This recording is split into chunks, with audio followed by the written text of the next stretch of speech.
നെഞ്ചെരിച്ചിൽ, നെഞ്ചുവേദന, തുടർച്ചയായിട്ടുള്ള ചുമ, ഭക്ഷണം ഇറക്കാനായിട്ടുള്ള ബുദ്ധിമുട്ട്, പുളിച്ച തീറ്റൽ, ബർപ്പിംഗ് അഥവാ ഏമ്പക്കം ഇതുപോലത്തെ ലക്ഷണങ്ങൾ നിങ്ങൾക്കും ഉണ്ടോ എങ്കിൽ നിങ്ങൾക്കാണ് ഈ വീഡിയോ.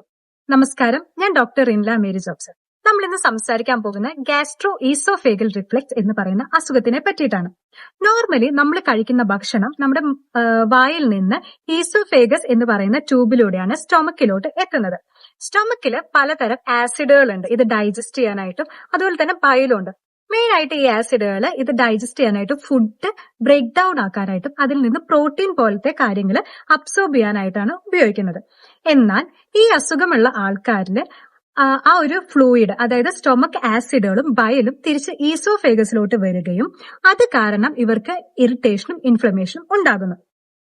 ഈ ഈസോഫേഗസ് ട്യൂബും സ്റ്റൊമക്കും തമ്മിൽ കണക്ട് ചെയ്യുന്ന ഒരു ഭാഗത്ത് ലോവർ ഈസോഫേഗസ് സ്ഫിങ്ക്റ്റർ എന്ന് പറയുന്ന ഒരു മസിലുണ്ട്.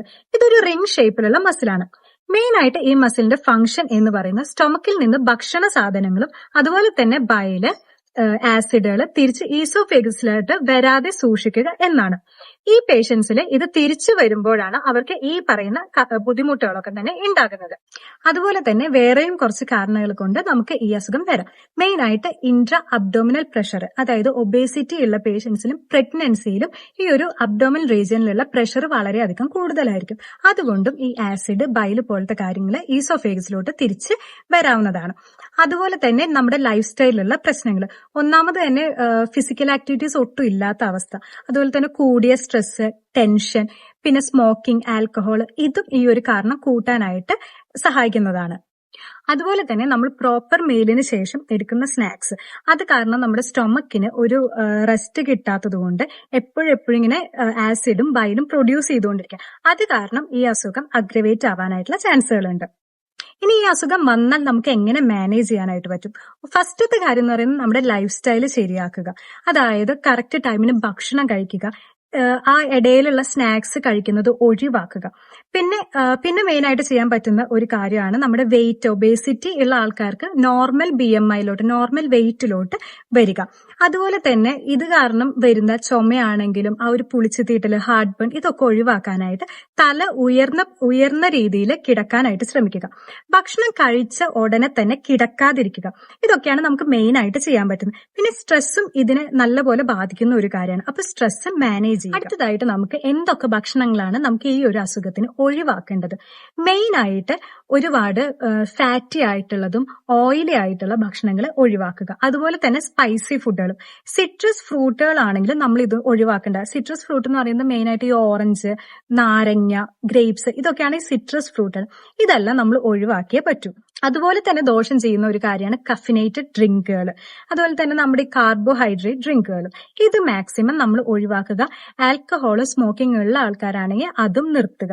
ഇനി നമ്മൾ എന്തൊക്കെ ഭക്ഷണങ്ങളാണ് ഇതിനു വേണ്ടി കഴിക്കേണ്ടത്? സിട്രസ് ഫ്രൂട്ട് അല്ലാത്ത ഏത് പഴവും നമുക്ക് കഴിക്കാനായിട്ട് പറ്റും. അതുപോലെ തന്നെ വെജിറ്റബിൾസിലും വേണ്ട എന്ന് പറയാനായിട്ട് ഒരെണ്ണം പോലുമില്ല.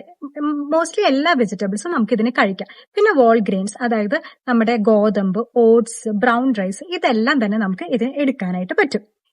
ഇനി അടുത്തതായിട്ട് ഒരു മെയിൻ ആയിട്ടുള്ള കാര്യമാണ് ഈറ്റിംഗ് ഹാബിറ്റ്. ഈ ഒരു അസുഖം നിങ്ങൾക്ക് ഉണ്ടെങ്കിൽ എപ്പോഴും ചെറിയ തോതിൽ കഴിക്കാനായിട്ട് ശ്രമിക്കുക. കാരണം നമ്മുടെ വയറ് ഫുള്ളാകുന്ന രീതിയിൽ കഴിച്ചു കഴിഞ്ഞാൽ ഈ ഒരു അസുഖം അഗ്രവേറ്റ് ചെയ്യാനായിട്ടുള്ള ചാൻസുകൾ വളരെ കൂടുതലാണ്.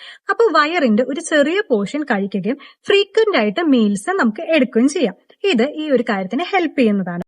അതുപോലെ തന്നെ നന്നായിട്ട് ചവച്ചരച്ച് കഴിക്കുക.